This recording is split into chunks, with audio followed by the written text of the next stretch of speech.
So hello guys, welcome to my YouTube channel जिसका नाम है Philo biology NEET. This is basically my first video. तो पहला video डालने से पहले I just want you to know something कि मैं यहाँ पर करना क्या वाला हूँ। Basically what we will do is हम यहाँ पर जो नीट का सिलेबस है दैट इज़ NCERT, वो हम यहाँ पर कवर करेंगे and will try to complete pure NCERT। हम NCERT के बाहर जाएंगे नहीं। और 2-3 बातें हैं जो मैं चाहूँगा कि आप जानो कि यहाँ पर जो आपको स्क्रीन दिख रही है, सबसे पहली बात जो ये स्क्रीन है, ये स्क्रीन आपके लिए नहीं है। ये स्क्रीन आपके लिए नहीं है, ये स्क्रीन मेरे लिए है और मैं आपके लिए हूँ। वापस से बोलता हूँ, ये स्क्रीन जो है this is not for you, this is for me and I am for you. तो इससे होगा ये कि हम, अगर आपको ऐसा चाहिए कि आपको नोट्स चाहिए या कुछ चाहिए तो मुझे ये बताओ, then I will provide to you. But ये जो स्क्रीन है this is not your notes. आपको नोट्स चाहिए तो आप एक बुक और एक पेन लेकर के बैठो, बाजू में अपने NCERT रखो और जो मैं बोल रहा हूँ आप उसको लिख सकते हो। ये स्क्रीन मेरे लिए है और अगर कुछ ऐसी बातें होंगी जो मैं चाहता हूँ कि आप लिखो और आपको लिखनी चाहिए, then I will tell you कि जो मैं लिख रहा हूँ आप उसका स्क्रीनशॉट ले लो या मेरे साथ लिखो। हालांकि हर लेक्चर के बाद स्टार्टिंग में मैं लास्ट लेक्चर का जो समरी रहेगा मैं यहाँ पर लिख दिया करूँगा, तो जिसको भी स्क्रीनशॉट लेना है या लिखना है वो लिख सकता है। But during the lectures this particular ये जो स्क्रीन है, this particular screen it's not for you, it's for me. ठीक है, तो आपको स्क्रीन के ऊपर कम ध्यान और जो मैं बोल रहा हूँ, जो मैं समझा रहा हूँ, जो कॉन्सेप्ट मैं आपको बता रहा हूँ और आपके NCERT पे ज़्यादा ध्यान देना है। मेरे को पहली बात तो आपको ये बतानी है। दूसरी बात ये बतानी है कि I am a bit new to this system. जो ये ऑनलाइन का सिस्टम है, मैं अभी नया हूँ। I am not that friendly with it. तो अगर कुछ भी मिस्टेक्स हो या आपके कुछ फीडबैक्स हो तो आप मुझको बताना और जो मिस्टेक करूँगा उसको आप ज़रा सा इग्नोर करना। Let me know your feedbacks. और दूसरा ये कि मैं सिस्टम में नया हूँ but I am not new in this biology field, या ये जो पढ़ाने वाला हिसाब है मैं यहाँ पर पुराना हूँ। और अभी आप ये देख करके सोचते रहेंगे कि ये लड़का आ गया है भाई, ये कितना पुराना है। तो मैं आपको सिर्फ इतना बोलना चाहूँगा कि मैं इतना पुराना हूँ कि मैं आपको मेडिकल कॉलेज का नयापन दे सकूँ। ये 2-3 बातें थी जो मुझे आपको बतानी थी। और अब बिना टाइम वेस्ट किए अपन स्टार्ट करते हैं अपना चैप्टर, जहाँ पर आपको दिखता रहेगा, जिसका नाम है एवोल्यूशन। NCERT का ये पेज नंबर है 110। और दूसरी बात और एक मुझको बतानी थी, स्टेट टेक्स्ट बुक, जो महाराष्ट्र बोर्ड का स्टेट टेक्स्ट बुक है उसका पेज नंबर है ये 96।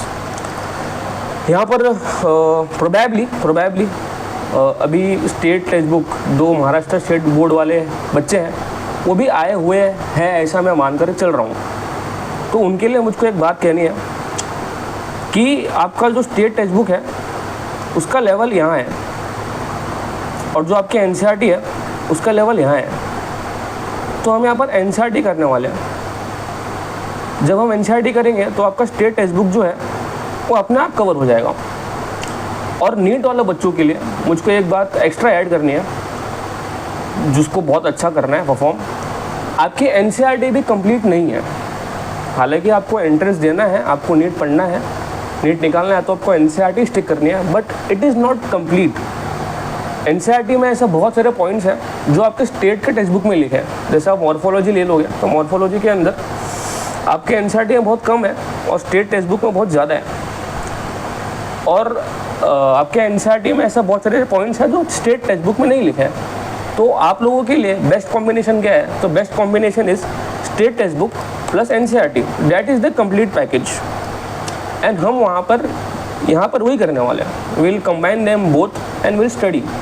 जब मैं कुछ भी रेफरेंस लूँगा तो मैं बता के लूँगा कि ये स्टेट टेक्स्ट बुक का है और ये NCERT का है, तो चीज़ें क्लियर रहें। तो जो भी स्टेट बोर्ड वाले यहाँ पर आकर के रुक गए हैं तो उनको चिंता करने की ज़रूरत नहीं है कि हमारे लिए जगह नहीं है। नीट वालों के तो है ही, और जो स्टेट बोर्ड वाले हैं उनके लिए इट इज़ सही। ये 2-3 बातें थी जो मुझको आपको बतानी थी।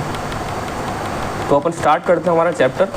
NCERT का पेज नंबर 110, चैप्टर नंबर है ये 6 और स्टेट टेक्स्ट बुक का पेज नंबर 96 चैप्टर नंबर 5 जिसका नाम है एवोल्यूशन। तो आज हम क्या करेंगे, तो हम आज सिर्फ कुछ प्यार भरी बातें करेंगे। प्यार भरी बातों से अपन स्टार्ट करते हैं एक बेसिक इंट्रोडक्शन, और उससे भी पहले अपन स्टार्ट करते हैं what do you mean by शन। ये जो शन है TION, ये शन क्या होता है, व्हाट इज दिस शन। शन का मतलब होता है any phenomenon. For example the phenomenon of circulating something is circulation, the phenomenon of reproducing something is reproduction, the phenomenon of imagining something is imagination, the phenomenon of observing something is observation, the phenomenon of educating is education, and the phenomenon of evolving is evolution। ये जो शन है इसका मतलब ये है कि कोई भी एक फिनोमिनन जो अकर हो रहा है दैट इज शन। और हम जो चैप्टर है उसका नाम है एवोल्यूशन। जब आप NCERT पढ़ेंगे तो वहाँ पर आपको सबसे पहला शब्द मिलेगा, उसका नाम है एवोल्यूशनरी। जो आप NCERT पढ़ेंगे तो उसमें सबसे जो पहला शब्द मिलेगा उसका नाम है एवोल्यूशनरी बायोलॉजी। एवोल्यूशनरी को समझने से पहले अपन समझते हैं व्हाट इज़ बायोलॉजी। बायोलॉजी क्या है, तो जब अपन बायोलॉजी को ब्रेक करेंगे तो बायो मतलब लाइफ और लॉजी मतलब स्टडी। तो study of life and life forms is biology. Study of life and life forms मतलब क्या, जीवन और जीवन के जितने भी प्रकार हैं उसका अध्ययन करना, ये जीव विज्ञान है। अब जीवन और जीवन के प्रकार यानी कि क्या, यानी कि ऐसे जितने भी जीव जंतुएं हैं जिनके अंदर जीवन है वो भी बायोलॉजी में आते हैं। For example flora and fauna. Flora में कौन आता है, तो हमारा बॉटनी वाले सर आके पढ़ाएंगे, वहाँ पर फ्लावर्स के बारे में पढ़ेंगे। और फौना में हम आते हैं जूलॉजी वाले। तो study of life and life forms is known as biology, जो अपन पढ़ने वाले हैं। What is evolutionary. एवोल्यूशनरी मतलब क्या, एवोल्यूशनरी का मतलब है कि इतिहास। एवोल्यूशन का मतलब क्या, इतिहास। जीवन और जीवन की जितनी प्रकारें हैं उनके इतिहास का स्टडी, उनके इतिहास के बारे में पढ़ना, that is what, that is evolutionary biology. अब इसका मतलब क्या, जीवन का इतिहास। आज जैसे इंसान है, जैसे आज इंसान है, क्या इंसान पहले से ऐसे रहते होंगे। NCERT एक बात कहती है कि इन मिलियंस ऑफ ईयर्स जो आज के इंसान है इनमें बहुत सारे चेंजेस आए हैं। जो आज की बायोडाइवर्सिटी है इनमें बहुत सारे चेंजेस आए हैं। तो एवोल्यूशनरी बायोलॉजी क्या, एवोल्यूशनरी बायोलॉजी इज जिंदगी, लाइफ और लाइफ फॉर्म के जितने भी चेंजेस आए हैं उनको पढ़ना, उनको समझना, उनके इतिहास को जानना, इट इज़ एवोल्यूशनरी बायोलॉजी। वापस से कहता हूँ कि आज के जितने भी लाइफ और लाइफ फॉर्म्स हैं उनके चेंजेस को पढ़ना, उनमें जितने चेंजेस आए हैं during the period of time in millions of years, उनको पढ़ना, that is what, that is evolutionary biology. I hope ये आपको क्लियर हो गया रहेगा, बायोलॉजी का मतलब और एवोल्यूशनरी बायोलॉजी का मतलब। आगे बढ़ते हैं। आगे बढ़ने के साथ अपन, क्योंकि अपन पढ़ रहे हैं एवोल्यूशन, तो अपन एवोल्यूशन का मतलब समझते हैं। मैं 2 पॉइंट यहाँ पर लिखने वाला हूँ जो कि NCERT और टेक्स्ट बुक में बिल्कुल नहीं है, पर बुक्स में आपको बताई जाती है। एवोल्यूशन का मतलब क्या, evolution is unfolding, I am so sorry मैंने ऊपर ही लिख दिया, सो सॉरी ये, हाँ, एवोल्यूशन का मतलब क्या होता है, एवोल्यूशन इज अनफोल्डिंग या अनवीलिंग द हिडन पोटेंशियल। पहले तो आपको ये देखने मिलेगा, और दूसरा जो आपको देखने मिलेगा वो है कि it is an orderly change, it is an orderly change from one condition to another. सही, तो ये 2 पॉइंट आपको एवोल्यूशन के बारे में देखने मिलेंगे। क्या, just give me a second, यहाँ पर यस, हाँ सिस्टम अटक गया, just give me a second.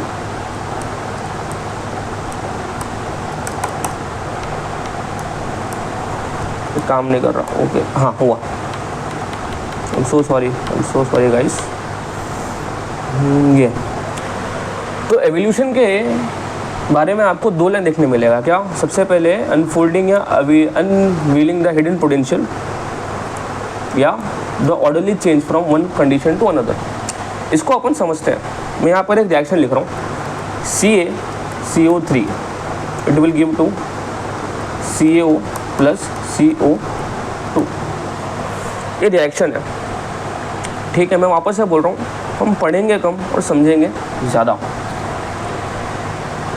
जब मैं ये CaCO3 कैल्शियम कार्बोनेट को जब मैं इसको हीट करूँगा, जब मैं इसको हीट दूंगा, हीट देने के बाद मुझे कैल्शियम ऑक्साइड और CO2 मिलेंगे।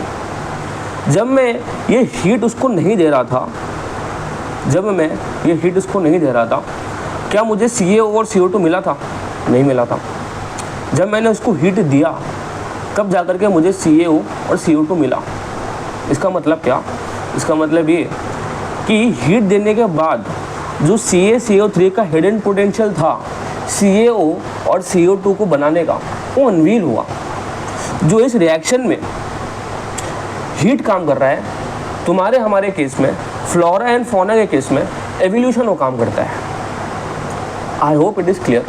वापस से कहता हूँ, जब मैंने इस CaCO3 को हीट नहीं दिया था तब मुझे CaO और CO2 नहीं दिख रहा था, पर जब मैंने उसको हीट दिया तब मुझको CaCO3 का जो हिडन पोटेंशियल था वो निकल करके दिखा।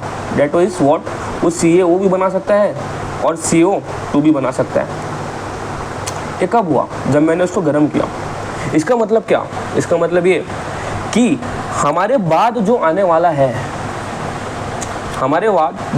है, उसका पोटेंशियल हम में आज है। आज हम जो ऐसे बने हैं, हमसे मेरा मतलब क्या, जो आज हम होमो सेपियन हुए हैं, होमो सेपियन में हमको बनाने की हिडन पोटेंशियल थी, और जब एवोल्यूशन हुआ तो हिडन पोटेंशियल अनवील हो गई और हम बन गए। Am I clear? For example, आपको कल डॉक्टर बनना है, तो डॉक्टर बनने की जो आप में पोटेंशियल है वो आज आप में है। आपको सिर्फ जलना है और एवोल्यूशन अपना काम करेगा और आप डॉक्टर बन जाओगे। मेरे को लगता रहेगा ये समझ में आ जाएगा। अब जो ये तो सेकंड पॉइंट है, क्या? An orderly change from one condition to another. अभी जो ये CaCO3 है, क्या आपको क्या लगता है ये एक ही बार में CaO CO2 बन गया रहेगा? अरे नहीं, ये कुछ A बना रहेगा, A के बाद कुछ B बना रहेगा, B के बाद C बना रहेगा, C के बाद D बना रहेगा, और उसके बाद जाकर के मुझको जो ये फाइनल प्रोडक्ट है वो मिला रहेगा ना यार। हमको जो कल बनना है, क्या हम यूं ही बन जाते हैं? धीरे धीरे बनते हैं। जब होमो सेपियन यूं ही बन गया। अरे जब अपन ह्यूमन एवोल्यूशन पढ़ेंगे, जो इस चैप्टर का लास्ट पार्ट है, वहाँ पर हम अलग अलग प्रकार के ह्यूमन स्पीशीज़ पढ़ेंगे, तब जाकर के हम होमो सेपियन बन पाए। आपको जो बनना है वो आप तुरंत नहीं बनोगे, it will take some time. और उस सम टाइम में क्या होगा? उस सम टाइम में आपको इंटरमीडिएट स्टेज मिलेंगे, जो आप केमिस्ट्री में पढ़ते हैं। हर रिएक्शन का बहुत सारे इंटरमीडिएट रिएक्शंस होते हैं फाइनल प्रोडक्ट के पहले। तो क्या मैं ये कह सकता हूँ, evolution is orderly change from one condition to another. I hope it is clear. जो ये सेकेंड पॉइंट है, इसको समझाने के लिए हमारे एनसीईआरटी के एक साइंटिस्ट है जिनका नाम है चार्ल्स डार्विन। वेरी ब्यूटीफुल इनकी थियरी है जिनका नाम है सर्वाइवल ऑफ फिटेस्ट। और चार्ल्स डार्विन एक बात समझाते हैं जिसका नाम है डिसेंट विथ मॉडिफिकेशन। जब हम पढ़ेंगे चार्ल्स डार्विन के बारे में तब हम इसको बहुत खूबसूरती से पढ़ेंगे। पर भी आपको मैं बताता हूँ कि एवोल्यूशन, आपके टेक्स्ट बुक में लिखा रहेगा कि evolution can be best explain by Charles Darwin's descent with modification. इसको अपन समझते हैं। डिसेंट मतलब क्या? DESCENT। डिसेंट का मतलब क्या? डिसेंट का मतलब होता है अवतार लेना या अवतरित होना। And what is modification? Modification का मतलब होता है रूपांतर होना। मतलब रूपांतर के साथ अवतरित होना, रूपांतर के साथ अवतरित होना, it is descent with modification. अब आप 12वीं में हैं, आप में कुछ मॉडिफिकेशन हम करेंगे और होपफुली उस मॉडिफिकेशन को करके आप MBBS के फर्स्ट ईयर के स्टूडेंट बनोगे। फिर second year, third year, fourth year आप में मॉडिफिकेशन होंगे। उन मॉडिफिकेशन के बाद आप डॉक्टर बनोगे। तो क्या? तो ये कि रूपांतर के साथ अवतरित होना, this is descent with modification. हमें कुछ मॉडिफिकेशन होगा और हमारे बाद की स्पीशीज बनेगी। होमोसेपियन में कुछ मॉडिफिकेशन हुआ और उसके बाद हम बने। This is the best example, this is the best explanation of evolution, ऐसा आपका टेक्स्ट बुक का कहना है। ठीक है, तो हमने एवोल्यूशन समझ लिया, हमने एवोल्यूशनरी बायोलॉजी समझ ली और अभी अपन शुरुआत करते हैं चैप्टर की। आपकी जो टेक्स्ट बुक है वो एक लाइन लिखती है कि एवोल्यूशन क्या है। एवोल्यूशन एक कहानी है, एवोल्यूशन इज अ स्टोरी। इस स्टोरी को सुनते सुनते दो बातें होती है, या तो आदमी सो जाता है या तो आदमी इसमें खो जाता है। बहुत सारे बदनसीब बच्चे होते हैं जो सुनते सुनते सो जाते हैं और बहुत सारे खुशनसीब बच्चे होते हैं जो इसमें खो जाते हैं। आप कौन से कैटेगरी को बिलोंग करेंगे आप वो जानिए, पर इट इज़ अ स्टोरी। और ये किसकी स्टोरी है? ये 4 चीज़ों की स्टोरी है। It is a story of 4 things. सबसे पहले किसकी?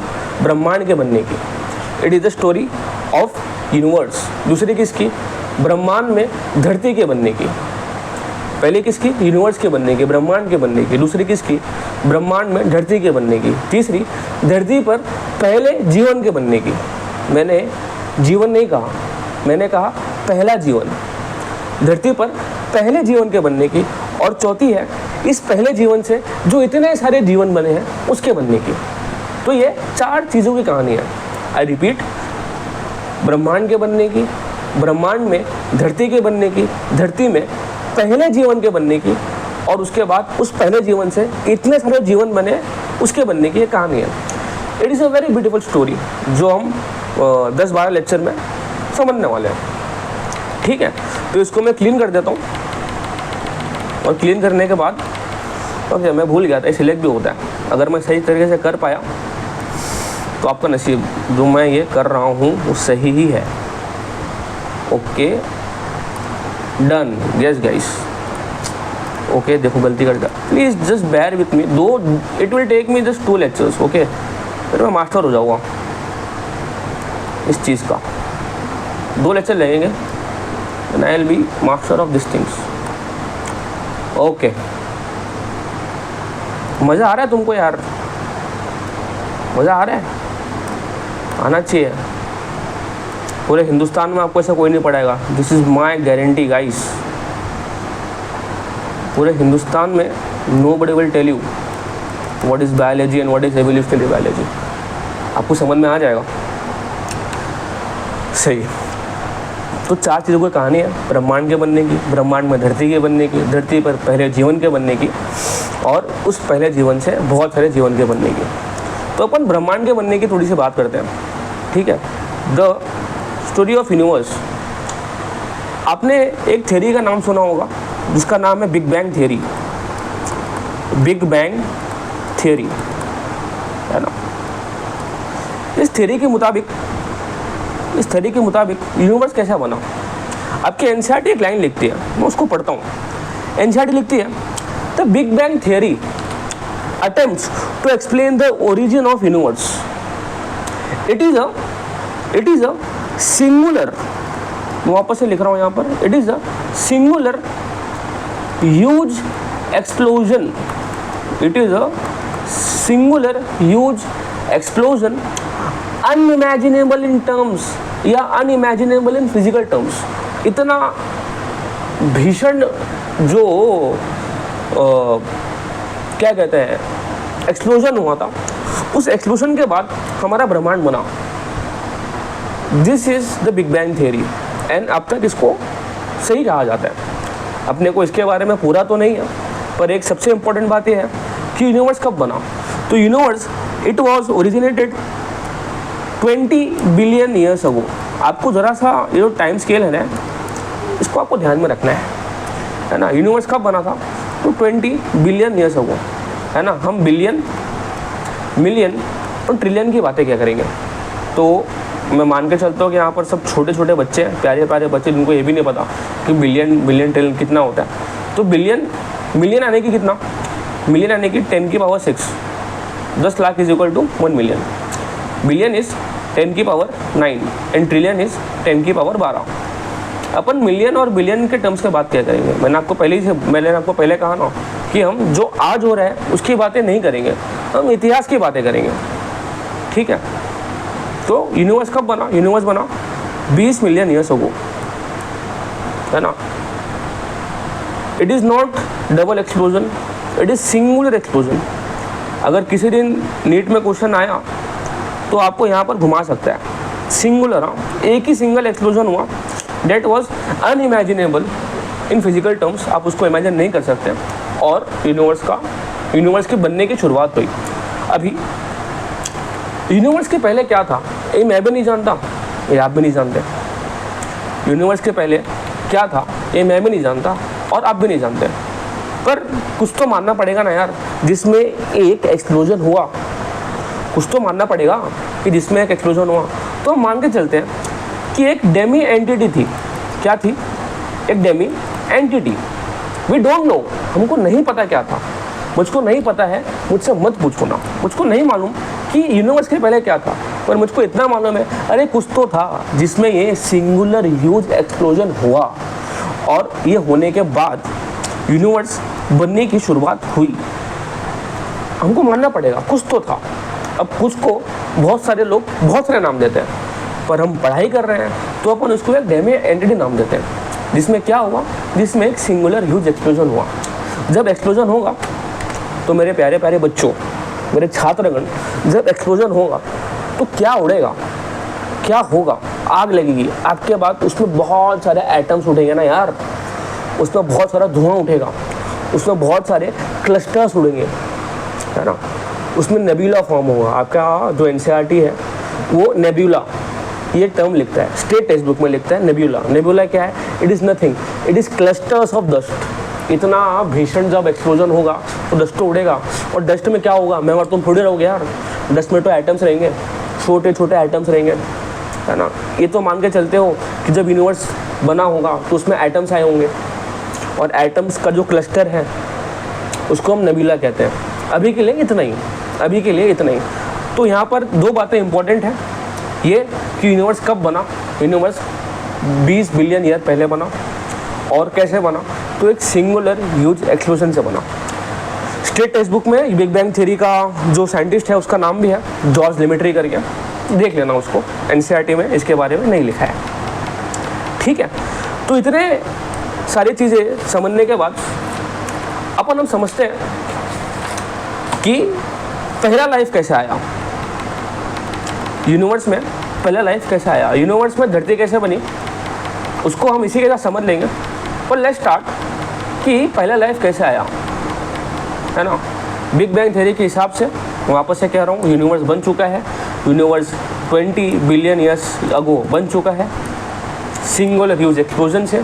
नेब्यूला क्या है, तो they are the clusters of dust. और डस्ट में क्या है मेरे बच्चों, इसको ध्यान में रखना, डस्ट में एटम्स हैं। डस्ट समझता है ना, डस्ट में क्या है, एटम्स हैं। मैंने अब तक कोई एटमॉस्फेयर की किसी चीज़ की बात नहीं की है, मैंने अब सिर्फ यूनिवर्स की बात की है। यूनिवर्स बन रहा है अभी मेरे बच्चों, बहुत गर्म है ना, unimaginable in terms of physical terms हुआ है, बहुत गर्म है। उसको ठंडा होने के लिए छोड़ देते हैं, लेट्स मैरिनेट इट। जब तक वो ठंडा हुआ तब तक अपन किसकी बात करते हैं, अपन बात करते हैं पहले जीवन की। ठंडा होगा तब अपन उसके बात करेंगे। मैंने आई एम टेलिंग यू, मैंने अब तक धरती की बात की ही नहीं है।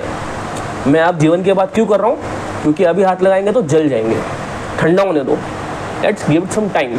अपन बात करते हैं किसकी, लेट्स टॉक अबाउट धरती पर जीवन के बनने की। ना मेरे बेटे, जीवन इज़ द रॉन्ग वर्ड। धरती पर पहले जीवन बनने की। जीवन की बात मैं नहीं कर रहा हूँ, मैं पहले जीवन की बात कर रहा हूँ। इस पहले जीवन को कैसे बना ये समझाने के लिए बहुत सारे अलग अलग प्रकार के थ्योरीज है बेटा।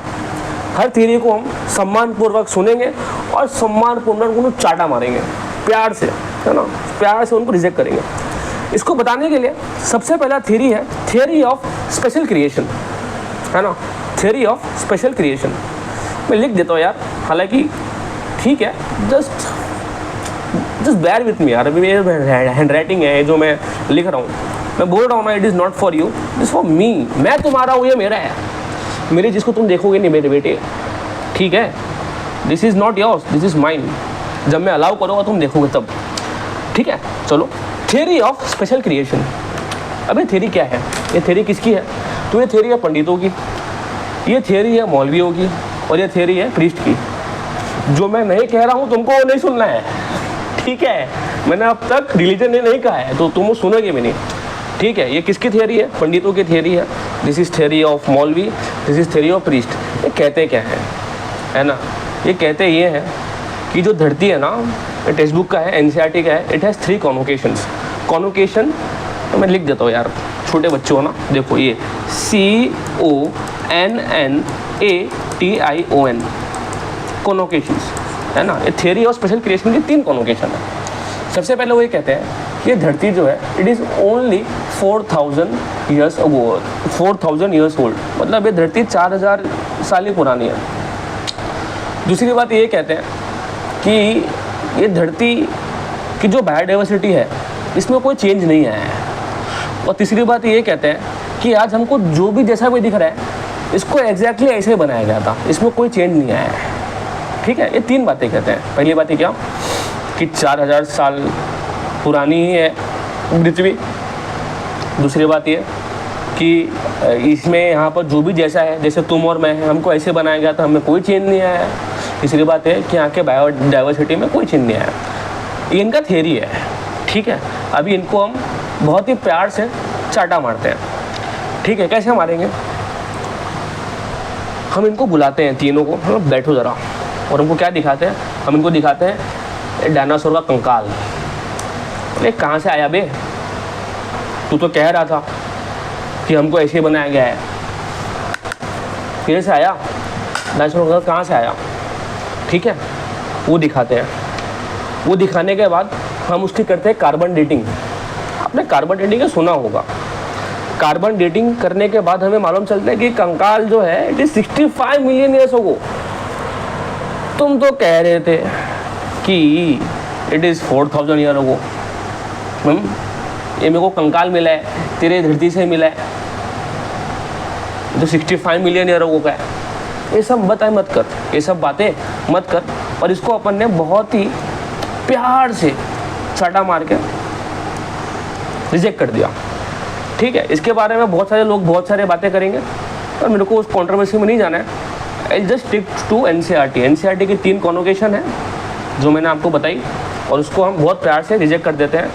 और ये मेरे स्क्रीन पर भी इट इज़ रिजेक्टेड, ठीक है। आई होप आपको ये समझ में आ रहेगा।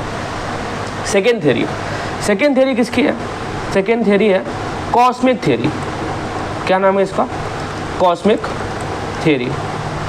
इसका और एक नाम है theory of panspermia. Theory of panspermia.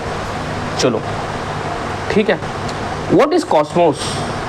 What is Cosmos? Cosmos यानी कि आउटर स्पेस। कॉस्मोस यानी कि क्या? Outer space. ये किसकी थ्योरी है? Theory of special creation. It was पंडितों की थ्योरी। ये थ्योरी है किसकी? ये थ्योरी है ग्रीक थिंकर्स की। किसकी थ्योरी है? It is theory of Greek thinkers. NCERT लिखती है बात, है ना। It is theory of Greek thinkers. Thinkers कौन होते हैं? थिंकर्स वो होते हैं जो कुछ सोचते हैं और जो मन में आया वो बोलते हैं। दे आर थिंकर्स, ठीक है। हम इनसे पूछें कि भाई धरती पर पहला जीवन कैसे आया, तो ये से कि धरती पर पहला जीवन आसमान से आया। जी हाँ, वो कहते हैं कि धरती पर जो पहला जीवन है वो आसमान से आया। और आसमान में कैसे आया? आसमान से कैसे आया? तो आसमान से ये small small small small small small small small SMOL small small life sports के थ्रू आया। मतलब ये कि धरती पर ये स्मॉल स्मॉल स्पोर्ट्स गिरे और गिरने के बाद ये जर्मिनेट हुए और हम उत्पन्न हो गए। ये ऐसा कहते हैं कि कॉस्मोस से ऊपर से लाइफ के स्पोर्ट्स आए और धरती पर गिरे और गिरने के साथ जर्मिनेट हुए और हम हो गए। मज़ा नहीं आ रहा यार। ग्रीक थिंकर तू सोच रहा है और तेरे मुंह में जा रहा है, तू बोल रहा है, ठीक है कुछ समय के लिए मानता हूँ और मज़ा नहीं आ रहा है ना। हमने उससे पूछा कि तू कैसी बातें कर रहा है, लाइफ स्पोर्ट आए चल मान लेता हूँ, पर किसके साथ आए? किसी के थ्रू आए रहेंगे ना। बोलता हाँ, तो किसके आए? देश है जो धरती पर ये आते हैं ना, किरणों के साथ है। किरणों में बैठ करके किरणों के साथ ये जो जीवन के स्मॉल स्मॉल स्पोर्ट्स है वो है ना। तो धरती पर किरणें आती है, रेस आती है, उसके साथ है। अभी हम कहते हैं उसको कि ये जो रेडिएशन है, रेडिएशन बहुत ही हार्मफुल रहते हैं। They have very high energy. आपको पता होगा UV rays, gamma rays, alpha rays, है ना, इनके अंदर बहुत ज़्यादा हीट होता है। बोलते हैं हाँ। इनके अंदर बहुत ज़्यादा एनर्जी होती है। बोलते हैं हाँ। तो बोला इतनी हाई एनर्जी में ये तेरे स्पोर्ट्स सर्वाइव कैसे किए बे? हाउ? हमको नहीं मालूम। तेरे को नहीं मालूम तो मुंह बंद रख। क्यों बोल रहा है? और तो बोल भी रहा है तो मेरे को एक बात बताना। तू बोलता है कॉस्मोस से आया, कॉस्मोस में वो कहाँ से आया? नहीं आई बात। कॉस्मोस से आया, और कॉस्मोस में वो कहाँ से आया? बोलता है मुझको नहीं पता, मुझको नहीं मालूम। तेरे को नहीं मालूम तो ग्रीक थिंकर अपना दुकान बंद कर दे, मुद्दा की अनुसी बात मत कर। तो इसको भी हमने बहुत ही प्यार से बेटा रिजेक्ट कर दिया। मैं आपको यहाँ पर पैनस्पर्मिया का स्पेलिंग मतलब समझा देता हूँ। पैन का मतलब होता है ऑल और स्पर्मिया यानी कि सीड, ठीक है। तो it is theory of panspermia, cosmic theory, जो ये कहता है कि आसमान से आया। आसमान में लाइफ स्पोर्ट्स, छोटे छोटे लाइफ स्पोर्ट्स हैं जो धरती पर आए, जर्मिनेट हुए। हमने पूछा कैसे है? UV रेस से, UV के साथ वेरी हार्मफुल, इसमें बहुत एनर्जी होती है। सर्वाइव कैसे किया? नहीं मालूम। ठीक है नहीं मालूम। जो कॉस्मोस में कैसे आया? नहीं मालूम। दुकान बंद कर देना यार, जा ना, जा जा जा। ये मैं सिलेक्ट कर रहा हूँ, इसको सिलेक्ट हो जाए। हाँ सिलेक्ट किया और दिस थ्योरी वॉज रिजेक्टेड। तुमको मज़ा आ रहा है क्या यार? आई होप आ रहा है यार, ठीक है। चलो ये थ्योरी भी क्या हो गई? रिजेक्ट हो गई, ठीक है। किसकी थ्योरी थी ये? Theory of Greek thinkers. पहले कौन आया? पंडित आए, मौलवी आए, स्पेशल क्रिएशन आया, उसको अपन रिजेक्ट किया। अच्छा उसमें और एक बात लिखी है बेटा कि this theory, cosmic theory, it is still favourite theory of some astronomers, है ना। आज कुछ एस्ट्रोनॉमर्स हैं जो इसको आज भी सही मानते हैं। तो उनके लिए मुझको सिर्फ एक ही बात करना है कि बेटा सारे के सारे पागल खाने में बंद नहीं होते, ठीक है। सारे के सारे पागल खाने में बंद नहीं होते। NCERT में लिखा है, जो मैं बोल रहा हूँ नहीं बेटे, it is still the favourite idea of some astronomers. तो सारे के सारे पागल खाने में बंद नहीं होते। तो दो थ्योरी पढ़ी, अब तीसरी पढ़ते हैं। तीसरी थ्योरी का नाम है थियरी ऑफ स्पॉन्टेनियस जनरेशन। क्या कहा मैंने? थियरी ऑफ स्पॉन्टेनियस जनरेशन, या इसका और एक नाम है थियरी ऑफ अबायोजेनेसिस। और ये किसकी थियरी है? This is theory of Greek philosophers. NCERT लिखती है this is theory of Greek philosophers. और फिलोसोफर कौन होता है? मेरे दिल में फिलोसोफर के लिए बहुत ज़्यादा इज्जत है बेटा, मतलब फिलोसफी बहुत प्यार है, ठीक है।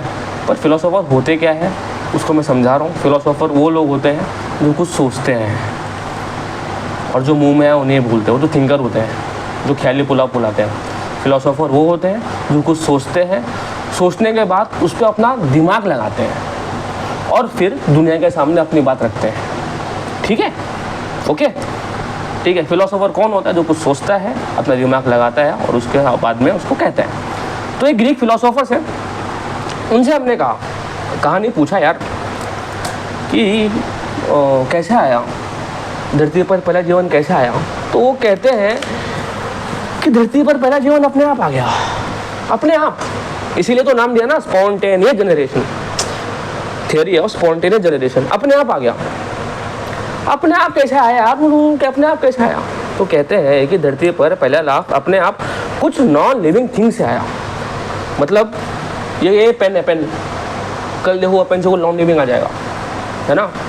उनका ये कहना है कि धरती पर पहला लाइफ नॉन लिविंग थिंग से आया रहेगा, है ना। यार तुम बात तो बहुत सही है। अभी आपको कोई आकर के कहेगा पहले लाइफ कैसे आया, वो नॉन लिविंग थिंग से आया, है ना। अपन ने पंडितों की सुन ली, अपन ने थिंकर की सुन ली, आसमान से भी नहीं आया, है ना, उससे भी नहीं आया, तो नॉन लिविंग थिंग से आया रहेगा, ऐसा वो कहते हैं। पर मज़ा नहीं आ रहा यार, मज़ा नहीं आ रहा, है ना। तो आप जो कह रहे हो वो कुछ समझ में नहीं आ रहा। तो तुमको पता है एक फिलोसोफर क्या कहते हैं? वो कहते हैं तुम टेंशन मत लो, तुमको मैं दिखाऊंगा, मैं तुमको डेमो दूंगा कि नॉन लिविंग थिंग से कैसा आता है। हाँ, मैं तुमको क्या दूंगा? डेमो दूंगा। वो फिलोसोफर कहते हैं कि कल सुबह 5:30 बजे सारे के सारे गांव वालों को लेकर के नाइल रिवर के तट पे पहुंच जाना। नाइल रिवर साउथ अफ्रीका का सबसे बड़ा नदी है। सुबह 5:30 बजे वहाँ पर पहुँच जाना। गांव वाले बोलते हैं अरे भैया दिखाए रहे हो तो अभी दिखा दो ना। बोलते हैं नहीं बे, तो सुबह के 4 बज रहे हैं, देखो तो 3 बज रहा है सुबह के, अभी तो बहुत अंधेरा है, अभी नहीं दिखेगा। सुबह आना, सुबह, है ना, अभी 4 बज रहे, 4, अंधेरा है, अभी दिखेगा नहीं, सुबह आना, सुबह दिखाऊंगा मैं तुमको। I will show you demo कि नॉन लिविंग थिंग से लिविंग थिंग बनते कैसे हैं। सारे के सारे गांव वाले एकदम बेताब है कल सुबह भाई, तो अभी तो मालूम चलेगा। और सुबह 5:30 बजे, ठीक 5:30 बजे बेटे, 5:30 बजे सारे के सारे गांव वाले पहुंच जाते हैं। कहाँ पर? नाइल रिवर के तट पर पहुंचे हैं। सूरज आने को है, अरे बेताब है, और सूरज आता है, सूरज आता है। सूरज की किरणें कहाँ पड़ती है? सूरज की किरणें पड़ती है मट्टी पर, और जैसे ही मट्टी पर किरणें पड़ती है, मट्टी से निकलता है मेढक बेटा, मट्टी से निकलता है मेढक। ये कौन देख रहा है? ये गांव वाले देख रहे हैं। सबका दिमाग खराब हो जाता है। वो ग्रीक फिलोसोफर बोलते देखो देखो, अब तक कुछ था नहीं था, अभी मेंढक निकल रहा है। वो देखो नदी में मछलियां हैं, वो देखो वहां पर नदी में मगरमच्छ है, वो देखो ऊपर चिड़िया है। इस मट्टी पे पहले कुछ नहीं था, अभी मेंढक आ गया। सबका दिमाग खराब हो जाता है। बोलता माँ कसम क्या दिखा दिया तूने, आज तक तो जब सुन रहे थे, आज तक तू दिखा दिया यार। ओहो, अब तक कुछ नहीं था, अभी मेंढक आ गया, चिड़िया आ गई, नदी पे मछली आ गई। तुम ज्यादा शाणे मत बनो, तुमको सब मजाक लग रहा है। वो गांव वाले बेचारे भोले भाले है ना, वो अब जो देख लिए, जो देखता विश्वास हो गया उसको। माँ कसम क्या बता दिया यार, क्या ही बोला है। तो बड़ी बात ये है कि इस थ्योरी को बहुत समय तक माना गया है। क्यों? क्योंकि उस समय के जो बड़े बड़े फिलोसोफर्स थे, जिसका नाम हम प्लेटो ले लें, हम अरेनियस ले लें, है ना, इन सभी ने इस थ्योरी को क्या सपोर्ट किया। अब भाई इतने बड़े बड़े लोग जब सपोर्ट कर रहे हैं तो छोटे मोटे लोग को तो मानना ही पड़ेगा। और जाने दो उन्होंने आंखों से देख लिया है ना। ये देखने के बाद जब सब वापस गांव आ रहे थे, तो मेरे जैसे और आपके जैसे कुछ शाणे थे जो उस फिलोसोफर भैया को बुलाते हैं, बोलते भैया यहाँ हो ना। बोले बोलो। वो बोलते यार मज़ा नहीं आया यार, मतलब यार ठीक है पर नहीं, मज़ा नहीं आया। बोलते 2 लाफा मारूंगा, प्लेटो साहब ने, अरेनियस साहब ने यही बोला है। तू कहाँ का है बे, तू कहाँ का है कि तू उसको मज़ा नहीं आया बोलता है। बोलता नहीं यार मज़ा नहीं आया। उसको और एक कहानी सुनाता है। वो कहता है कि देख मैं है ना, मैं एक अनाज के फैक्ट्री में काम करता हूँ। हाँ, उस अनाज के फैक्ट्री में एक दिन स्ट्राइक हुई। क्या हुई? स्ट्राइक, ठीक है। और स्ट्राइक होने के बाद वो फैक्ट्री हमने बंद की, और बंद करके जब हम थके हारे जा रहे थे, मैंने अपने जो बदबूदार पसीने की शर्ट थी उसको निकाल करके उस अनाज के बोरिए पे रख दी, है ना। बोलता है सब क्यों बता रहे हो? सुन। मैंने अपने बदबूदार शर्ट को निकाल के उस अनाज के बोरिए पे रख दी। और जब स्ट्राइक ख़त्म होने के बाद वापस गया और मैंने अपने बदबूदार शर्ट पहनने के लिए वापस जैसे उठाई, मेरे को पता है उस शर्ट के नीचे क्या दिखा। बोलता है क्या? बोलता है मुझको शर्ट के नीचे चुईया दिखी। चुईया तू रखा? तो नहीं। चुईया मैं रखा? बोलता है नहीं। ये चुईया कौन रखा? इस शर्ट ने रखा, उस अनाज के बुढ़िया ने रखा। तो दिमाग खराब हो गया भाई उनका। देवर लाइक कि हाँ भाई ऐसा ही होता है ना। तो ये थियरी ऑफ स्पॉन्टेनियस जनरेशन है, जो ये कहता है कि नॉन लिविंग थिंग से लाइफ आता है। और इसको बहुत समय तक माना गया। क्यों? क्योंकि उस समय के जो फिलोसोफर्स थे उन्होंने इसको बैक किया। और इसके लिए इस थियरी का नाम है theory of biogenesis. Biogenesis, bio मतलब क्या? लाइफ, और मतलब नॉन लिविंग। ठीक है, this is theory of biogenesis, जो ये कहता है कि अपने आप चीज़ें नॉन लिविंग थिंग से आती गई। एनसीईआरटी में एक लाइन लिखी है, life came from decaying mud, decaying straws, जो सड़ते हुई चीज़ें थे उससे लाइफ का उत्पन्न हुआ। ये किसका कहना है? ये ग्रीक फिलोसोफर का कहना है। ठीक है, ये मज़ा नहीं आ रहा था यार। यहाँ पर कहानी रुक गई थी, बहुत सारे लोग ये मानते थे कि ऐसे आया होगा। फिर एक थियरी आई, जिस थियरी का नाम है theory of biogenesis. Theory of क्या? बायोजेनेसिस। जो ये कहता है, मैं आपको लिख के बताता हूँ, इट इज़ लैटिन चीज़। वो ये कहता है कि ओमनिस वीवम एक्स वीवा और ओवो, है ना। ये उसका लाइन है। एनसीईआरटी में नहीं है, स्टेट टेक्स्ट बुक में नहीं है, पर है क्या? ओमनिस वीवम एक्स वीवा और ओवो। ओमनिस का मतलब होता है ऑल, वीवम का मतलब होता है लाइफ, एक्स का मतलब तो आप सभी जानते ही हैं, एक्स का मतलब होता है पहले वाली।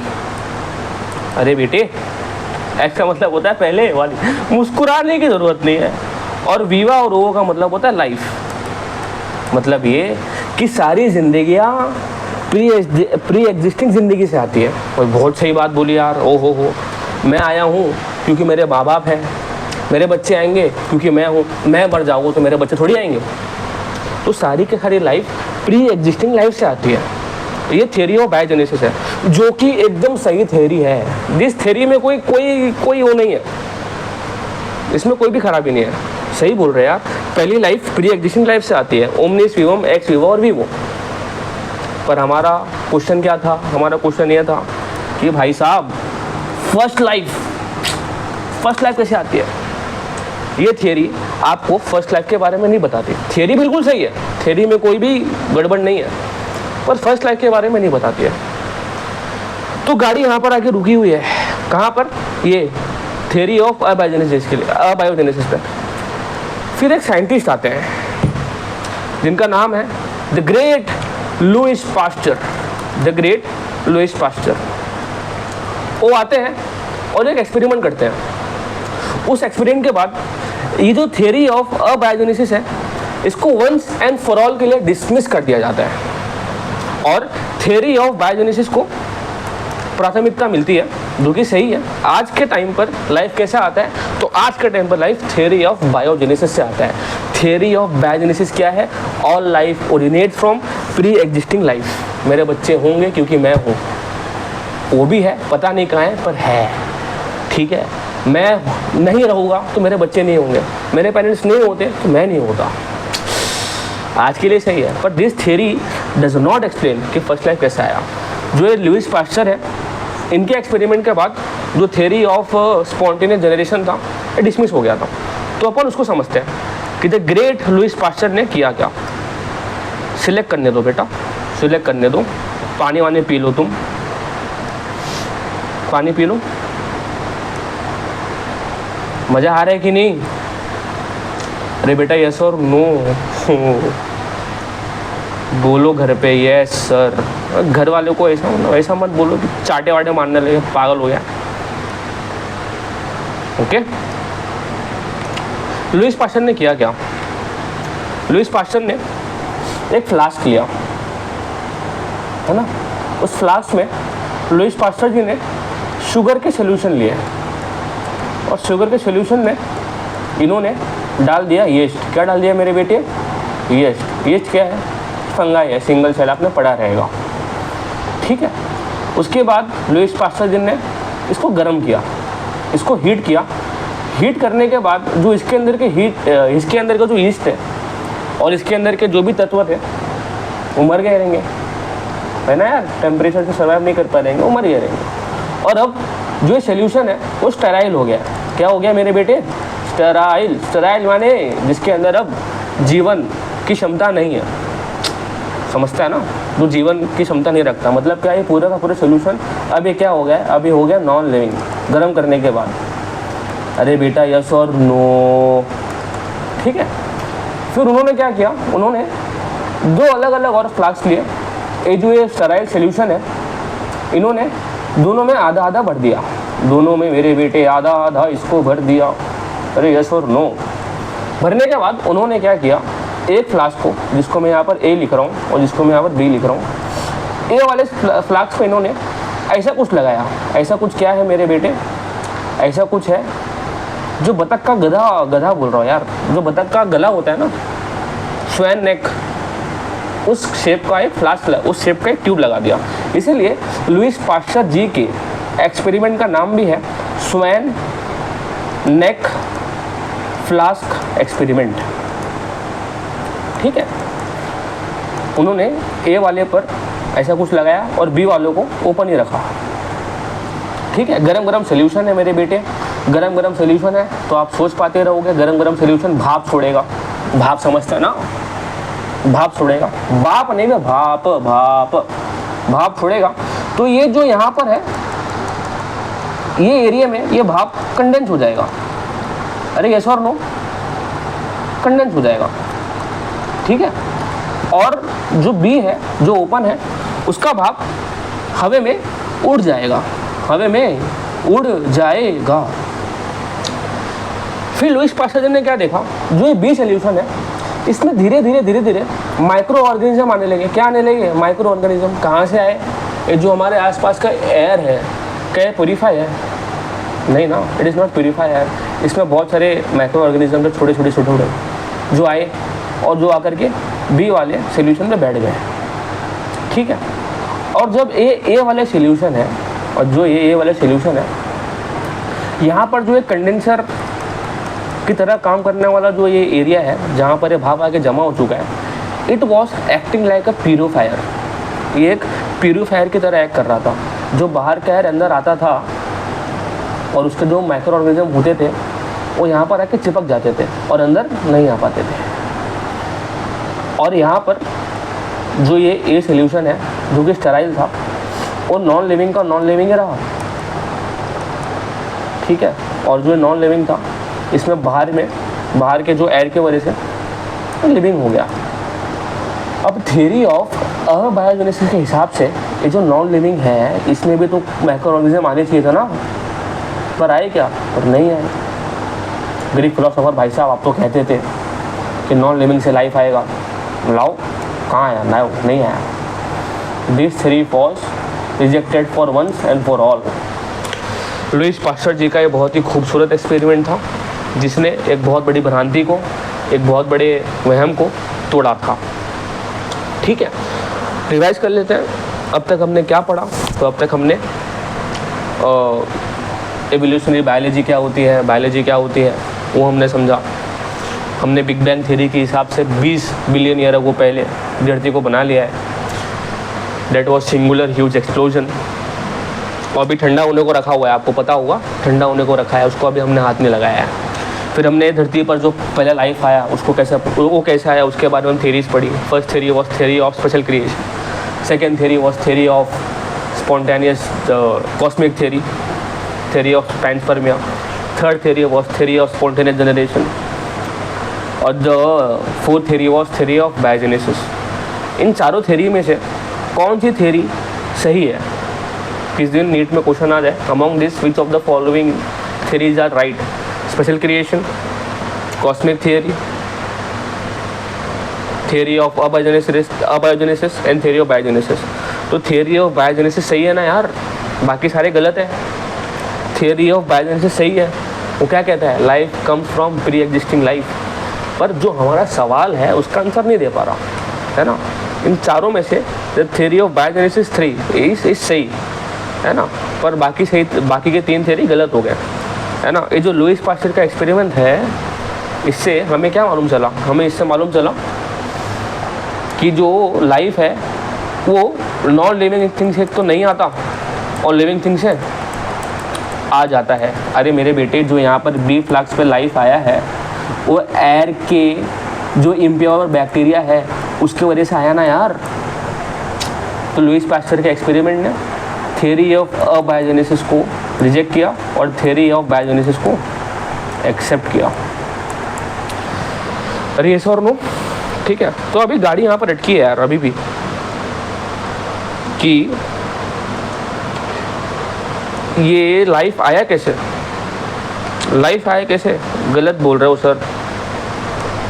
पहला लाइफ आया कैसे, थ्योरी अभी भी अटकी हुई है यहाँ पर है ना।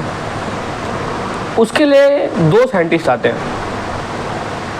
है ना, उसके लिए 2 साइंटिस्ट आते हैं। 5वीं थ्योरी पढ़ने जा रहे हैं हम, ओपेरिन एंड हेल्डेन थ्योरी। 2 साइंटिस्ट आते हैं। कौन आता है बेटा, ओपेरिन आता है और हेल्डेन आता है। कौन आता है बोलो, ओपेरिन और हेल्डेन। Oparin from Russia, Oparin from Russia and हेल्डेन from England. NCERT में लिखा है, हमें पता होना चाहिए ओपेरिन कहाँ के थे। ओपेरिन रशिया के थे और हेल्डेन इंग्लैंड के थे, ब्रिटेन के थे, ब्रिटिश साइंटिस्ट थे वो, ठीक है, ब्रिटिश साइंटिस्ट थे, ठीक है। इनका थ्योरी का नाम है theory of primary, theory of primary abiogenesis. इनका थ्योरी का नाम क्या है, थ्योरी ऑफ प्राइमरी अबायोजेनेसिस। हमने थ्योरी ऑफ अबायोजेनेसिस पढ़ा। थ्योरी ऑफ अबायोजेनेसिस क्या कहता था, वो ये कहता था कि लिविंग थिंग कैसे आया, तो नॉन लिविंग थिंग से आया। ये एनसीईआरटी में लिखा नहीं है थ्योरी ऑफ अबायोजेनेसिस, और नई स्टेटस बुक में लिखा है। इनका ये कहना है कि जो धरती पर पहला लाइफ आया ना, पहला लाइफ, धरती पर पहला लाइफ नॉन लिविंग थिंग से आया। धरती पर पहला लाइफ नॉन लिविंग थिंग से आया। थ्योरी ऑफ अबायोजेनेसिस कहता है कि सारे के सारे लाइफ नॉन लिविंग थिंग से आया है ना। इनका ये कहना है कि जो पहली लाइफ आई होगी वो नॉन लिविंग थिंग से आई होगी और उसके बाद सारी की सारी चीज़ें लिविंग थिंग से आई है ना। और अब तक टिल नाउ ये जो थ्योरी ऑफ प्राइमरी अबायोजेनेसिस है, इट इज़ एक्सेप्टेबल, ये एक्सेप्टेबल है ना।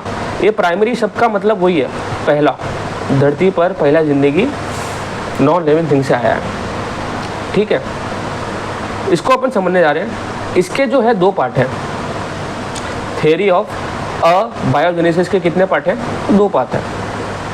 पहला पार्ट है उसका केमिकल एवोल्यूशन, पहला पार्ट है उसका केमिकल एवोल्यूशन, और दूसरा पार्ट है बायोलॉजिकल एवोल्यूशन। दूसरा पार्ट है क्या, बायोलॉजिकल एवोल्यूशन, ठीक है। पहला पार्ट है केमिकल एवोल्यूशन और दूसरा पार्ट है बायोलॉजिकल एवोल्यूशन।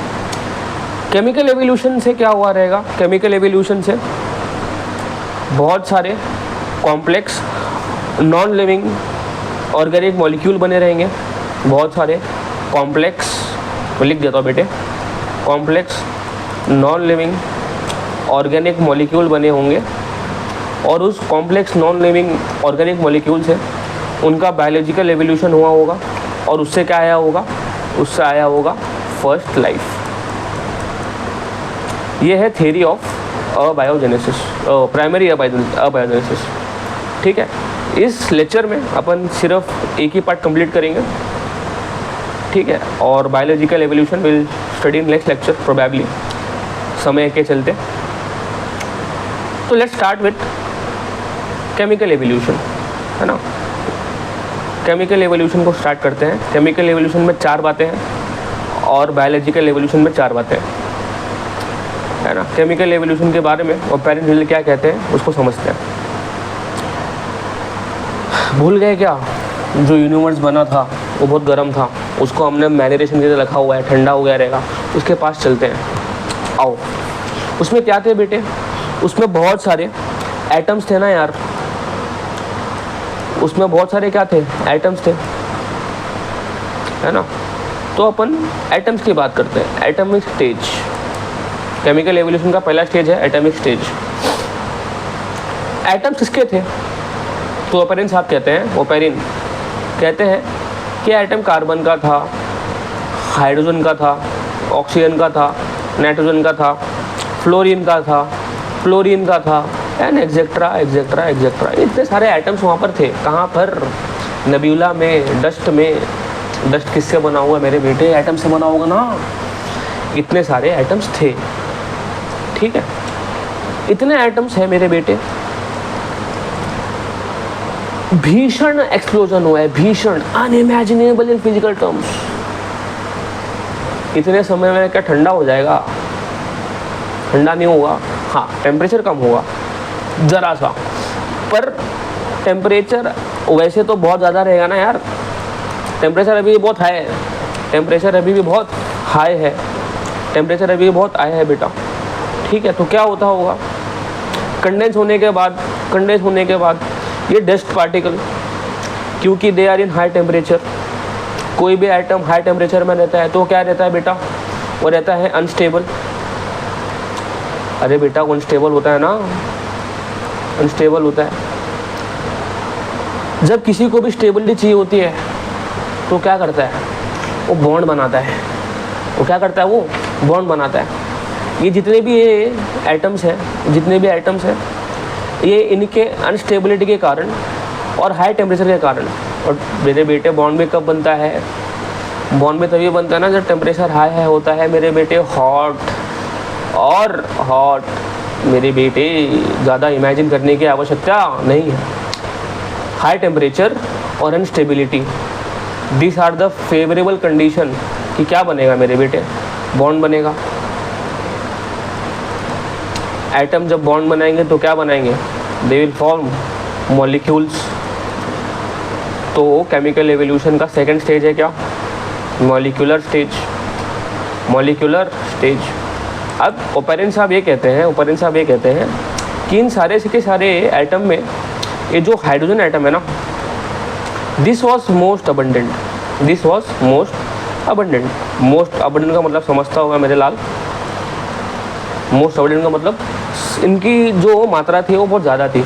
इसका दो तीन रीज़न हो सकता है। उसका सबसे पहला रीज़न है कि बहुत ज़्यादा हल्का था, सबसे छोटा होता है ना, तो इसलिए ये जो हाइड्रोजन था ये बहुत ही अबंडेंट था, ठीक है।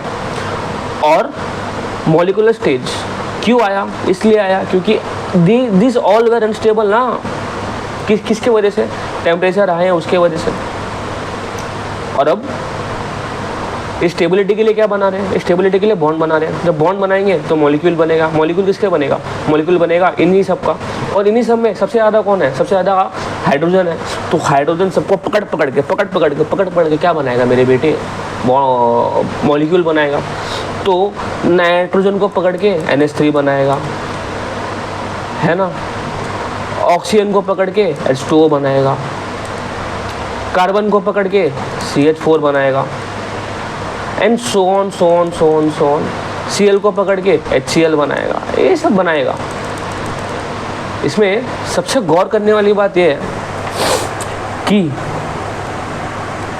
O2 नहीं बन पाएगा। अब O2 क्यों नहीं बन पाएगा, O2 इसलिए नहीं बन पाएगा क्योंकि ये जो हाइड्रोजन है ना, जिसका नंबर बहुत ज़्यादा है, ये O और O को आपस में जुड़ने से पहले खुद O से जुड़कर H2O बना देता है। इसके वजह से यहाँ पर ऑक्सीजन तो नहीं बन पाएगा। मैं यहाँ पर आपको समझा रहा हूँ, मैं समझा रहा हूँ अर्थ का प्रिमिटिव कंडीशन कैसा था। मैंने आपको सबसे पहले कहा कि अर्थ के अंदर, यूनिवर्स के अंदर एक्सप्लोजन हुआ है ना, टेम्परेचर बहुत ज़्यादा है, तो सीधी सी बात है ज्वालामुखी फटते होंगे, आए दिन ज्वालामुखी फूटता होगा, 1-2 घंटे में एक ज्वालामुखी फूट गया, तो वहाँ पर क्या होते होंगे, वहाँ पर होते होंगे वोल्केनिक इरप्शन या वोल्केनिक स्ट्रोम्स आते होंगे। यहाँ पर मैंने आपको समझाया कि O2 नहीं बन पाता है, मतलब यहाँ पर ऑक्सीजन नहीं है। क्यों नहीं है? क्योंकि हाइड्रोजन O को आपस में जुड़ने से पहले खुद O से जुड़ जाता था और पानी बना देता था, H2O बना देता था। तो इस हिसाब से मेरे बेटे जो अर्थ का या जो यूनिवर्स का प्रिमिटिव कंडीशन रहा होगा वो कैसा रहा होगा, ऑक्सीजनिक, ऑक्सीडाइजिंग या रिड्यूसिंग। अबे ऑक्सीडाइजिंग तो नहीं होता होगा ना, ऑक्सीडाइजिंग कब होगा, जब ऑक्सीजन होगा, ऑक्सीजन ही नहीं है तो क्या रहा होगा, रिड्यूसिंग रहा होगा। किसके वजह से मेरे बेटे, हाइड्रोजन के वजह से। एटमॉस्फेयर कैसा रहता होगा यार, रिड्यूसिंग रहता होगा। मैंने आपको वोल्केनिक इरेक्शन समझा दिया, मैंने आपको रिड्यूसिंग एटमॉस्फेयर समझा दिया, ठीक है।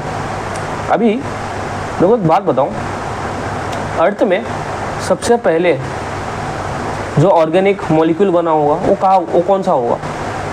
इस दिन क्वेश्चन आ गया नीट के अंदर, विच of the following the first organic molecule form, तो कौन सा रहा होगा, वो रहा होगा CH4 NH3 नहीं बे, ऑर्गेनिक बोला है। ऑर्गेनिक यानी कि क्या, जिसके अंदर कार्बन और हाइड्रोजन बॉन्ड हो, आता होगा ना। तो CH4 was the first organic molecule. अरे यस और नो।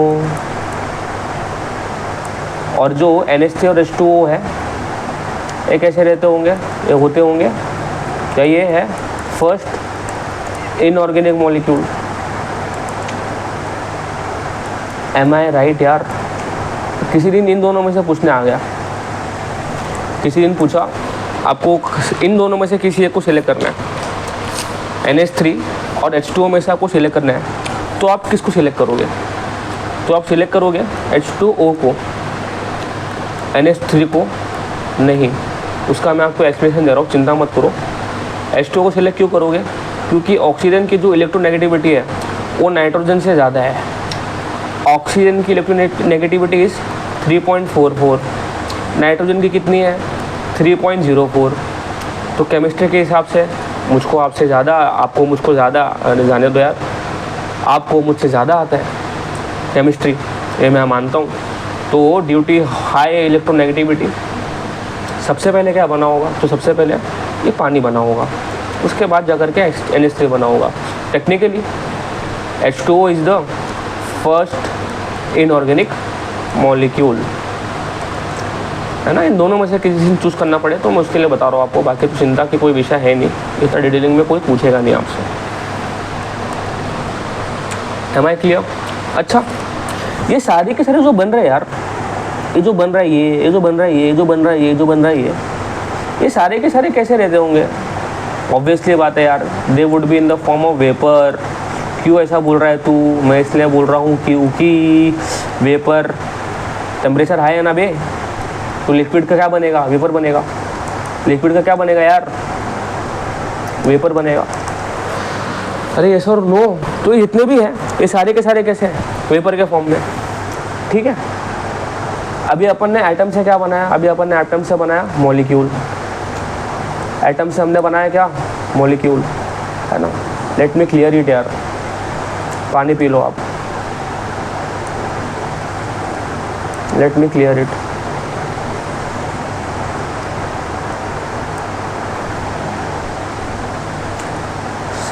साफ सुथरा रख देते हैं इसको यार।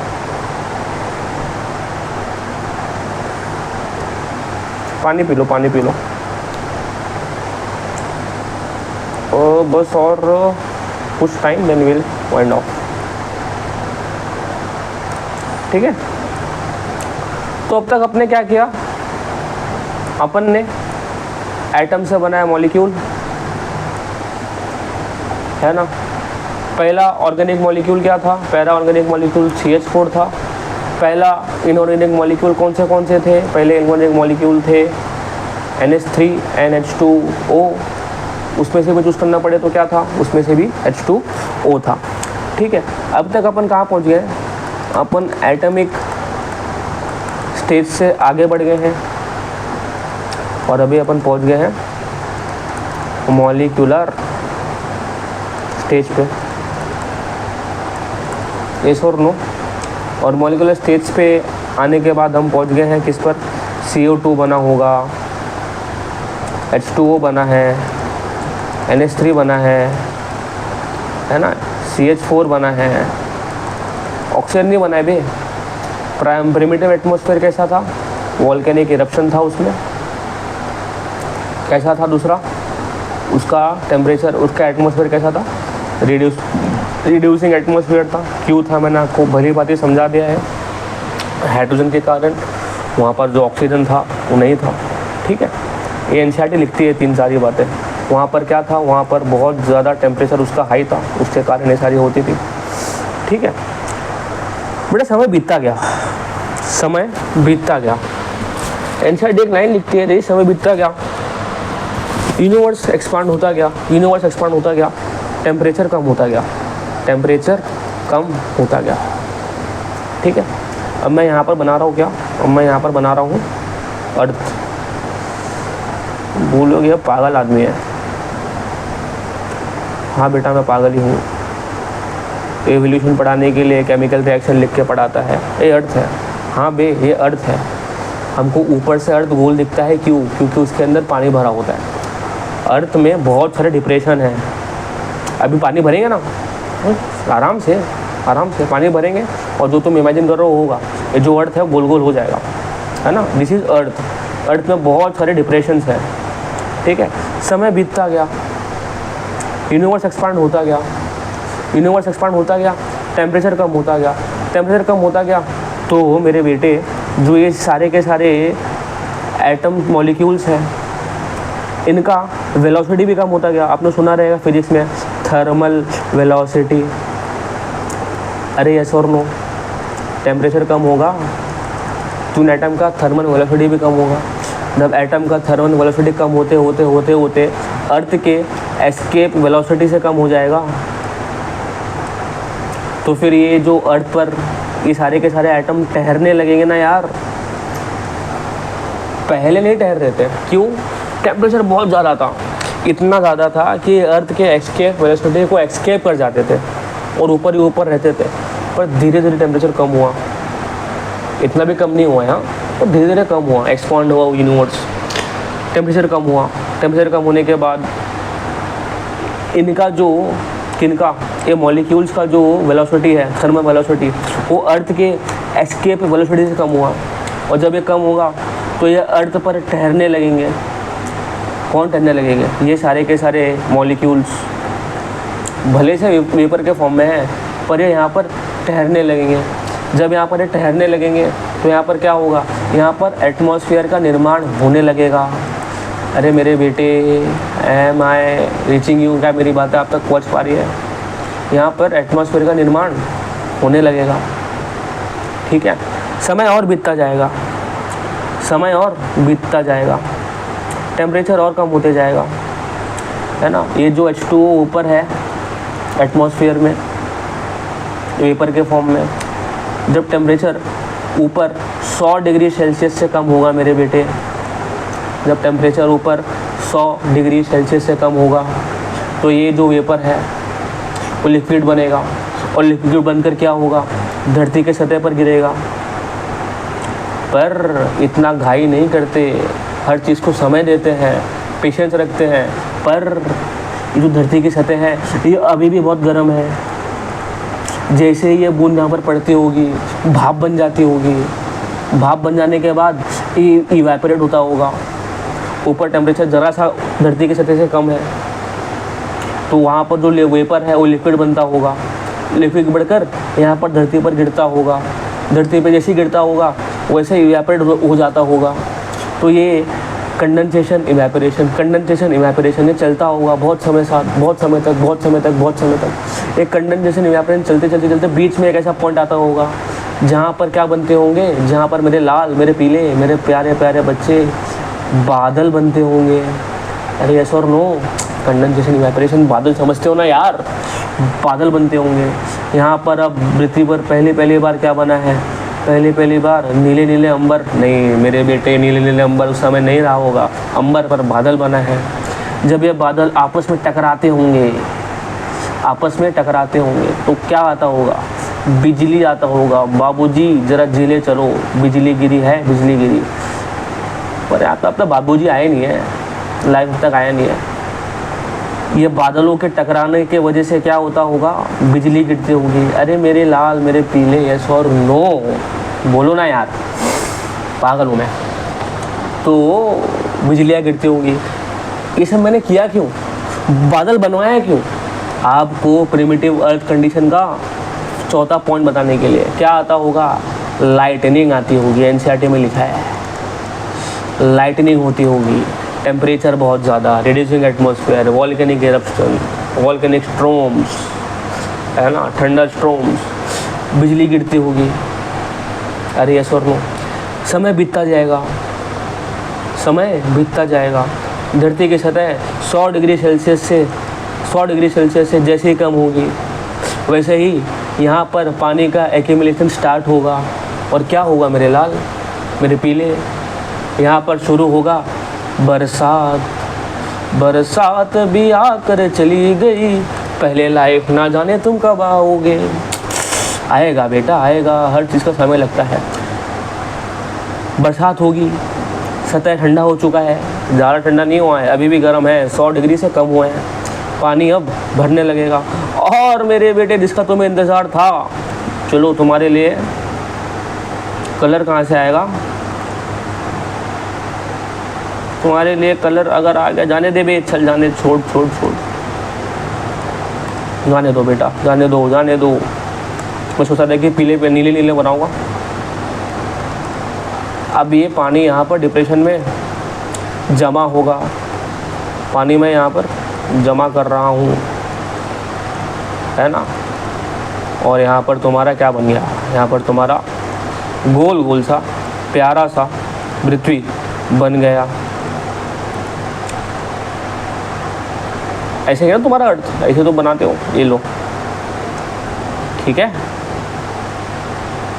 ये बन गया तुम्हारा अर्थ।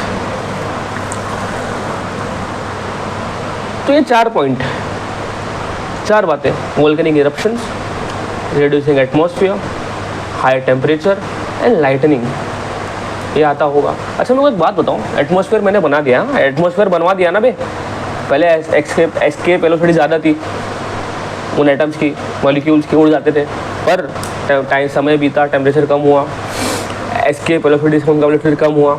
अब ये ठहरने लगे यहाँ पर। अभी ठहराया है ना यार मेरे भाई, आ रहा होगा तुमको। ठहरा, समय कम हुआ, बादल बने, टकराए, बिजलियाँ गिरकी, समय कम हुआ, सतह की टेम्परेचर कम हुआ, पानी ठहरने लगे, बरसात हुई, बहुत समय, लाखों करोड़ों साल तक बरसात हुई, है ना।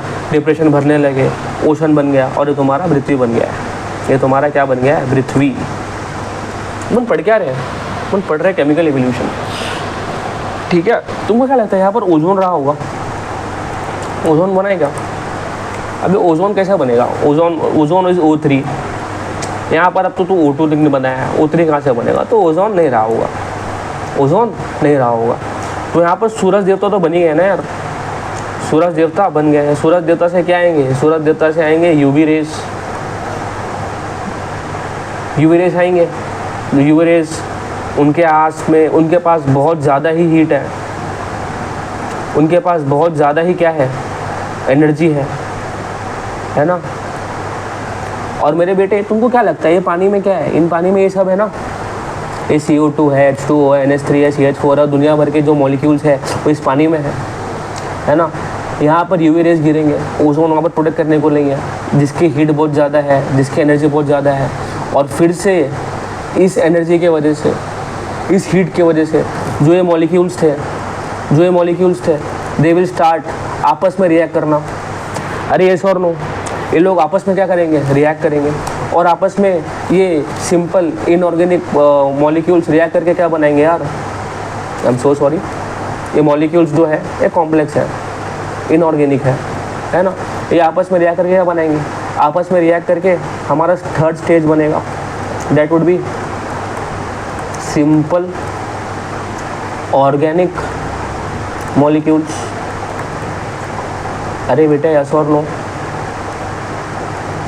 सिंपल ऑर्गेनिक मॉलिक्यूल्स बनेगा। क्यों बनेगा बे? यूवी रेस है, हाई हीट है, बहुत ज़्यादा है, ये पानी में किरणें गिरेगी, है ना। यहाँ पर ये सारे के सारे सिंपल मॉलिक्यूलर इनऑर्गेनिक सब्स्टिट्यूएंट्स है, ये आपस में रिएक्ट करके क्या बनाएंगे? आपस में रिएक्ट करके सिंपल ऑर्गेनिक मॉलिक्यूल बनाएंगे, जैसे कि एल्डिहाइड, कीटोन, ग्लिसरॉल, है ना, एल्कोहल। दिस आर व्हाट्स यार? This are simple inorganic molecules, fatty acids, है ना, एंड सो ऑन। अरे बनाएंगे कि नहीं यार? अरे बनाएंगे ना, सिंपल ऑर्गेनिक मॉलिक्यूल्स बनाएंगे, है ना। यूवी रेस और पढ़ेंगे, हीट और एनर्जी और मिलेगा, हीट और एनर्जी और मिलेगा। इसके बाद ये जो सिंपल ऑर्गेनिक मॉलिक्यूल्स हैं, इसको मिलने के वजह से इन लोग भी आपस में रिएक्ट करेंगे। अरे यस और नो यार, इन लोग भी आपस में रिएक्ट करेंगे, और इन लोग आपस में रिएक्ट करके क्या बनाएंगे? केमिकल एवोल्यूशन का चौथा पार्ट क्या? कॉम्प्लेक्स ऑर्गेनिक मॉलिक्यूल बनाएंगे। सिंपल ऑर्गेनिक मॉलिक्यूल से कॉम्प्लेक्स ऑर्गेनिक मॉलिक्यूल बनेगा। और कॉम्प्लेक्स ऑर्गेनिक मॉलिक्यूल क्या होता है? Protein, carbohydrate, fatty acids. This are what? This are complex organic molecule, जो जिससे बने हैं, जो सिंपल ऑर्गेनिक के रिएक्ट करने की वजह से बने। अरे ऐसा और नो यार, बोलो ना मेरे बेटे, पक्का समझ में आ रहा है? मेरे बेटे ज़रा ध्यान से देखो, ये बन कहाँ रहा है? चल कहाँ रहा है? हवे में? नहीं बे, ये सब अभी कहाँ है? ये सब अभी यहाँ पर है ना यार, इधर है। मतलब कहाँ है? ये जो अर्थ का डिप्रेशन है, और अर्थ का डिप्रेशन में जो पानी भरा है, ये वहाँ पर है, ये वहाँ पर है। प्रोटोप्लाज्म सुना? प्रोटोप्लाज्म सुना होगा, है ना। प्रोटोप्लाज्म किससे बनता है? प्रोटोप्लाज्म बनता है बायोमोलिक्यूल से। और बायोमोलिक्यूल्स क्या है? मजाक में मेरे बेटे, हमने यहाँ पर क्या बना दिया है? हमने यहाँ पर बायोमोलिक्यूल बना दिया है बे। बायोमोलिक्यूल वो मोलिक्यूल है जो बायो को जन्म देता है। क्या बात कर रहा है बे? बायो मतलब लिविंग, और जो लिविंग का कॉन्स्टिट्यूएंट है वो बायोमोलिक्यूल। ये अब कहाँ पर है? ये अब पानी में है। ये अब कहाँ है? पानी में है। मतलब अब पानी में क्या है? पानी में जीवन को उत्पन्न करने वाले मॉलिक्यूल्स हैं। जीवन नहीं है, मैं बोला जीवन नहीं है, जीवन अब तक बनाया नहीं है। जीवन अभी नेक्स्ट क्लास में बनाएगा, बायोलॉजी एवोल्यूशन में, बायोलॉजिकल एवोल्यूशन में। एक केमिकल एवोल्यूशन चल रहा है। पानी में क्या है? पानी में जीवन को उत्पन्न करने वाले बायोमोलिक्यूल आ चुके हैं कि नहीं यार? आ चुके हैं ना, पक्का। आपने सुना होगा पहला लाइफ पानी में आया था। अभी हम समझ रहे हैं पहला लाइफ पानी में कैसे आया था, है ना। एनसीईआरटी में एक लाइन लिखी है कि जीवन के लिए life, for origination of life water is very essential. क्या यहाँ पर ऑक्सीजन है क्या? अभी ऑक्सीजन नहीं है, इसलिए तो कहते हैं जल ही जीवन है। बिना ऑक्सीजन के अगले क्लास में हम बायोलॉजी एवोल्यूशन के थ्रू पहला लाइफ ला देंगे, बिना ऑक्सीजन के लाएंगे। इसलिए कहते हैं जल ही जीवन है। अगर ऑक्सीजन चाहिए होता तो हम कहते ना ये कि जल भी जीवन है। जल भी जीवन नहीं है बे, जल ही जीवन है। ठीक है। तो जब मैं यहाँ पर ये मिटा रहा था तो मैं आपको पानी पीले क्यों कह रहा था? क्योंकि मेरे लाल, मेरे पीले, मेरे प्यारे बच्चे, जल ही क्या है? जीवन है। ठीक है। तो नेक्स्ट क्लास में विल स्टार्ट बायोलॉजिकल एवोल्यूशन। जब मैं आपको पूरा पढ़ा रहा था, मैं बार बार ओपेरिन ही नाम दे रहा था। हेलन का नाम मैंने नहीं लिया। मैंने बोला ओपेरिन ये कहता है, ओपेरिन ये कहता है, ओपेरिन ये कहता है। क्यों पता है? क्योंकि हम कहने को कह देते हैं कि it is an Oparin Haldane theory, but Oparin का इसमें ज़्यादा योगदान है। ओपेरिन का इसमें ज़्यादा योगदान है। हिल्डन जो है वो घूमते फिरते आते हैं ये सब करने के बाद, है ना। हिल्डन आते हैं, बोलते हैं अरे बाप रे, तू तो भाई साहब यहाँ पर क्या कर दिया है? यहाँ पर तूने एटमॉस्फेयर बना दिया है, यहाँ पर तूने रिड्यूसिंग एटमॉस्फेयर समझा दिया है, यहाँ पर तूने वोल्केनिक इरप्शन बना दिया, यहाँ पर तूने भाई बिजली कड़का दी है, तूने यहाँ पर इनऑर्गेनिक मॉलिक्यूल्स बनवा दिए हैं। एटम से मॉलिक्यूल, मॉलिक्यूल से इनऑर्गेनिक, सिंपल इनऑर्गेनिक से सिंपल ऑर्गेनिक से कॉम्प्लेक्स ऑर्गेनिक मॉलिक्यूल तूने बना दिया है हेल्डेन ओपेरिन, ये हेल्डेन आके कह रहा है ओपेरिन को, और फिर बोलता है कि जो तू बनाया ना मैं इसको एक नाम देना चाहता हूँ, और वो कहता है मैं इसको नाम दूंगा प्रीबायोटिक सूप। क्या नाम दूंगा? Prebiotic soup. प्रीबायोटिक इसलिए बोला, जीवन के पहले वाला सूप, हाँ जीवन वाला सूप नहीं, जीवन के पहले वाला सूप है ना, प्रीबायोटिक डाइल्यूट सूप। ये आपके स्टेट टेक्स्ट बुक में आपको कहीं ना कहीं मिल जाएगा, है ना। ये जो प्रीबायोटिक सूप है, this term was given by हेल्डन, है ना। तो ये पूरी कहानी ऐसी है, काम पूरा ओपेरिन करेगा, हेल्डन घूमते फिरते आएगा और बोलेगा अरे बाप रे तू इतना कर दिया, मैं इसको ऐसा नाम दूंगा। तो इसलिए यहाँ पर मेरा कोलैबोरेशन है, but mainly Oparin work for this theory. ठीक है, तो अपन यहाँ पर अभी स्टॉप करते हैं। नेक्स्ट क्लास हम ओपेरिन हेल्डन थियरी का जो सेकेंड पार्ट है वो पढ़ेंगे। हमने क्या किया अब तक? हमने यूनिवर्स बनाया, यूनिवर्स से हमने अर्थ बनाया, अर्थ में हमने एटमॉस्फेयर बनाया, एटमॉस्फेयर से हमने पृथ्वी बनाई, हमने एटमॉस्फेयर में हमने ओशन बनाया, ओशन में हमने बायोमोलिक्यूल्स बनाए। अब तक लाइफ नहीं बनाया। बेटा सुबह के बज रहे हैं 4:45, दिन भर काम करके सुबह 4:45 बज रहा है। ज़रा सा फंबल अगर हुआ रहेगा कुछ यहाँ हुआ तो ज़रा सा एक्सक्यूज़ करना। एंड मज़ा बहुत आया होगा अब तक आप साथ में जुड़े हो तो आपको मज़ा आया होगा। और इफ़ यू थिंक कि इट इज़ वर्थ शेयरिंग तो please share with your friends.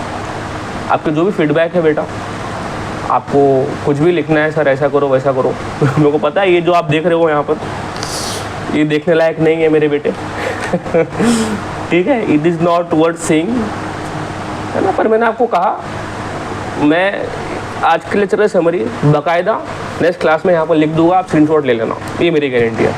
ठीक है, पर मैंने आपको बोला ये मेरे लिए और मैं आपके लिए हूँ, मैं आपको देखूँगा आप मुझको देखोगे, ये तो ठीक है, this is for my rough work यार। ठीक है, तो आप यहाँ तक सुने हो, थैंक यू फॉर डैट। और अपने फ्रेंड्स को शेयर करो, आप अपने फीडबैक्स लिखो कमेंट्स में, आप अपने डाउट्स लिखो। और बहुत कुछ सोचा है आगे से, नेक्स्ट लेक्चर से प्रोबेबली 2-3 लेक्चर बाद जब इम्पोर्टेंट पार्ट्स आएंगे तो हम क्या करेंगे, हम उस लेक्चर के एंड में ना कुछ जो प्रीवियस क्वेश्चन है उनको ले लिया करेंगे, उनको हम यहीं पर सॉल्व कर लिया करेंगे, ताकि आपका जो है विश्वास हो जाए कि हाँ भाई ये बंदा सही है और पढ़ा भी सही रहा है। वो हो जाएगा, ठीक है, वो हो जाएगा, you will get the trust.